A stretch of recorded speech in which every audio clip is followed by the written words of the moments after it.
जय Hind. Good morning students अपन पढ़ रहे हैं वेरेनस। आज अपन पढ़ेंगे वेरेनस में डाइजेशन। ठीक है, वेरेनस है टेरेस्ट्रियल एनिमल है।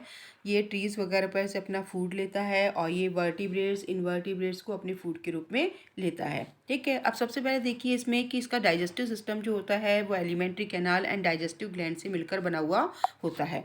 तो अपन देखेंगे इसकी एलिमेंट्री कैनाल जो होती है इसमें कॉइल्ड स्ट्रक्चर होती है, ट्यूब लाइक स्ट्रक्चर होती है ये, और ये माउथ से एनस तक प्रेजेंट होती है। इसमें mouth, buccal cavity, pharynx, oesophagus, stomach, small intestine, large intestine, rectum और क्लोकल अपर्चर जो होते हैं इसके अंदर प्रेजेंट होते हैं। अब देखिए अपन देखेंगे सबसे पहले इसका डायग्राम। किसके डायग्राम में अपन को ये देखिए यहाँ पर ये ईसोफेगस प्रेजेंट है, माउथ, बकल कैविटी। ठीक है, अब इसमें ईसोफेगस जो है आगे स्टोमक में कंटिन्यूस है, स्टोमक में खुलती है। स्टोमक जो होता है टू पार्ट्स में डिवाइड होता है, cardiac stomach and pyloric stomach. इसमें लीवर प्रेजेंट है, टू लोब्स में डिवाइड होता है, राइट लीवर लोब और लेफ्ट लोब। ठीक है, लीवर से निकलती है इसमें बाइल डक्ट निकलती है जो डाइजेस्टिव जूस का सीक्रेशन करती है। इसमें ये पैनक्रियास प्रेजेंट है, पैनक्रियास से भी डाइजेस्ट ये डक्ट निकल रही है, पैनक्रियाटिक डक्ट, और ये भी डाइजेस्टिव जूस का सीक्रेशन करती है। ठीक है, स्टोमक जो है स्मॉल इंटेस्टाइन से जुड़ा हुआ था। स्मॉल इंटेस्टाइन जो होती है ड्यूडेनम और इलियम इनमें डिवाइड होती है। स्मॉल इंटेस्टाइन जो होती है लार्ज इंटेस्टाइन से जुड़ी हुई होती है। लार्ज इंटेस्टाइन रेक्टम जो होता है क्लोकल अपर्चर के द्वारा ये बाहर की ओर खुलता है। ठीक है, अब देखिए अपन देखेंगे इसमें सबसे पहले माउथ जो होता है इसके हेड के एंटीरियर साइड पर प्रेजेंट होता है। टू इमूवेबल जॉस के द्वारा वो कवर्ड होता है और इसमें हॉर्नी जो इसके दोनों लिप्स होते हैं ना वो हॉर्नी स्केल से कवर्ड रहते हैं। फिर इसके बाद देखिए माउथ जो है वो बक्कल कैविटी में खुलता है। बक्कल कैविटी जो होती है जो थोड़े से आगे से तो कैसी होती है, नैरो होती है और पीछे से ब्रॉड होती है, और इसमें म्यूकस मेम्ब्रेन जो होती है उसके द्वारा ये कवर्ड रहती है। इसमें टीथ है, टंग है और इंटरनल नेजल अपर्चर जो होते हैं इसके अंदर पाए जाते हैं।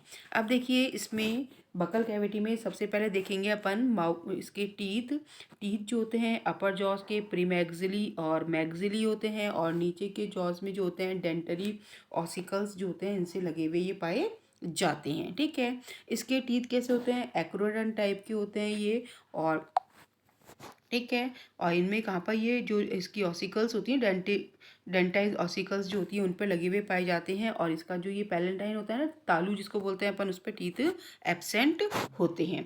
अब इसके बाद देखिए इसकी टंग जो होती है बकल कैविटी के फ्लोर पर प्रेजेंट होती है। ये वेल डेवलप होती है, मांसल होती है और ट्रायंगुलर शेप की होती है। ठीक है, और ये ग्लैंडुलर पेपिला जो होते हैं उनके द्वारा ढकी हुई पाई जाती है, और इस पे टेस्ट बर्ड्स जो होती हैं इसकी टंग पर प्रेजेंट होती है जिससे कि इसको क्या होता है, टेस्ट का ज्ञान होता है। इसके बाद देखिए फेरिंग्स होती है। फेरिंग्स जो होती है बकल कैविटी जो होती है पीछे की ओर फेरिंग्स से जुड़ी हुई होती है। फेरिंग्स की म्यूकस मेम्ब्रेन जो होती है उसमें लॉन्गिट्यूडनल फोल्ड्स के रूप में रहती है वो। ठीक है, और इसमें क्या होता है कि फेरिंग्स जो होती है ना वो इसमें ट्रेकिया में जाकर ये लॉन्गिट्यूडनल फोल्ड्स के रूप में होती है और फिर ट्रेकिया में जाकर ये खुलती है। जॉस के दोनों ओर जो इसके ईयर होते हैं ना उसके यूस्टेकियन ट्यूब का जो अपर्चर होता है ना वो इसके अंदर खुलता है। फेरिंग्स जो होती है ईसोफेगस में खुलती है, और ईसोफेगस को गलेट भी इसे कहा जाता है। अब देखिए ईसोफेगस जो होती है इसकी ईसोफेगस जो होती है लॉन्ग होती है, ट्यूब लाइक स्ट्रक्चर के रूप में होती है, और जब ये फूड को निकलता है ना उस समय थोड़ी सी क्या हो जाती है, ये ब्रॉड हो जाती है। ईसोफेगस खुलती है स्टोमक में। स्टोमक जो होता है ये भी लॉन्ग होता है, tube like sac like structure होता है, थैले के समान संरचना होती है, टू पार्ट्स में डिवाइड होता है। कौन कौन सा अभी देखा था अपन ने डायग्राम में, एक तो होता है कार्डियक स्टोमक और दूसरा होता है पाइलोरिक स्टोमक। कार्डियक स्टोमक जो होता है इसकी वॉल जो होती है थिक होती है, मैस्क्यूलर होता है ये, और इसमें लॉन्गिट्यूडनल फोल्ड्स जो होते हैं वो इसके अंदर पाए जाते हैं। ठीक है, अब इसमें पाइलोरिक स्टोमक के एंड साइड पर क्या होता है, इसमें कॉन्स्ट्रिक्शन प्रेजेंट होता है, और इस कॉन्स्ट्रिक्शन के अंदर एक वॉल्व तो होता है ना वो इसके अंदर पाया जाता है, और उस वॉल्व को क्या कहते हैं, इसको पाइलोरिक स्फिंक्टर वॉल इसको कहा जाता है। और ये क्या करता है कि फूड जब ड्यूडेनम में जा रहा है ना स्मॉल इंटेस्टाइन में तो उसके ऊपर ये कंट्रोल रखता है। इसके बाद देखिए कि स्टोमक किससे जुड़ा हुआ होता है, स्मॉल इंटेस्टाइन में खुलता है, ये भी नैरो ट्यूब लाइक स्ट्रक्चर होती है, और ये टू पार्ट्स ड्यूडेनम और इलियम में बटी हुई होती है। ठीक है, अब इसका पहला पार्ट देखिए, ड्यूडेनम जो होता है ये स्मॉल इंटेस्टाइन का एंटीरियर पार्ट होता है ये, और ये स्टोमक के साथ मिलकर यू शेप स्ट्रक्चर जो है ये बनाता है, जैसा कि अभी अपन ने डायग्राम में देखा था। इसमें ड्यूडेनम में क्या होती है, पैनक्रियाटिक डक्ट जो होती है वो इसके अंदर खुलती है।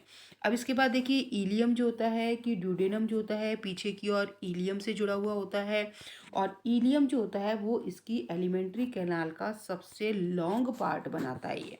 और इसमें क्या होता है कि ये इलियम जो होता है, इलियम और ड्यूडेनम, इस पे क्या होता है कि फोल्स होते हैं, और ये फोल्स क्या करते हैं कि एक तो सीक्रीशन और एब्जॉर्प्शन दोनों प्रकार का फंक्शन जो है ये करते हैं।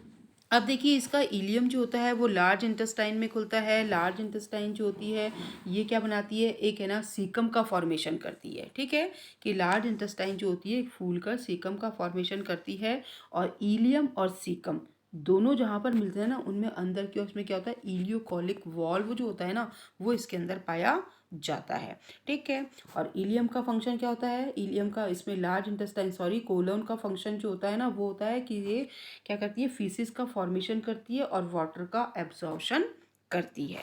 इसके बाद देखिए रेक्टम की वेरिनस जो होता है, इसमें आगे से ये जो लार्ज इंटेस्टाइन होती है इसमें रेक्टम में जाकर ये समाप्त हो जाती है और ये फीसिस को स्टोर करने का काम करती है। क्लोकल जो होता है, इसका क्लोकल जो होता है 3 पार्ट में डिवाइड होता है ये। एक तो होता है इसमें कॉप्रोडियम, दूसरा होता है यूरोडियम, ठीक है, प्रेजेंट होते हैं ये, और इसमें यूरिनरी ब्लैडर जो होता है ना वो भी इसके अंदर खुलता है। ठीक है, और पोस्टीरियर पार्ट जो होता है प्रोक्टोडियम कहलाता है। तो कौन कौन से 3 भाग हो गए, एक तो हो गया कॉप्रोडियम, दूसरा यूरोडियम और तीसरा प्रोक्टोडियम। ठीक है, और ये प्रोक्टोडियम जो होता है ना वो एक अपर्चर के द्वारा किसमें खुलता है, क्लोकल अपर्चर के द्वारा बाहर की और ये खुलता है, और ये इसका फंक्शन क्या होता है कि वाटर का रीएब्जॉर्प्शन जो है ये करता है। अब देखिए इसमें कौन कौन सी डाइजेस्टिव ग्लैंड जो होती है इसके अंदर प्रेजेंट होती हैं। सबसे पहले देखिए इसमें सिलेवरी ग्लैंड प्रेजेंट होती है। सिलेवरी ग्लैंड क्या करती है, सलाइवा का फंक्शन करती है ये। ठीक है, सेकंड होती है गैस्ट्रिक ग्लैंड होती है। गैस्ट्रिक ग्लैंड जो होती है ये स्टोमक में जो होती है इसमें गैस्ट्रिक ग्लैंड जो होती हैं प्रेजेंट होती हैं, और ये किसका, गैस्ट्रिक जूस का सीक्रेशन ये करती है। इसके बाद देखिए लीवर जो होता है, लीवर जो होता है इसकी बॉडी कैविटी में हार्ट के पीछे दोनों लंग्स के बीच में ये जो है प्रेजेंट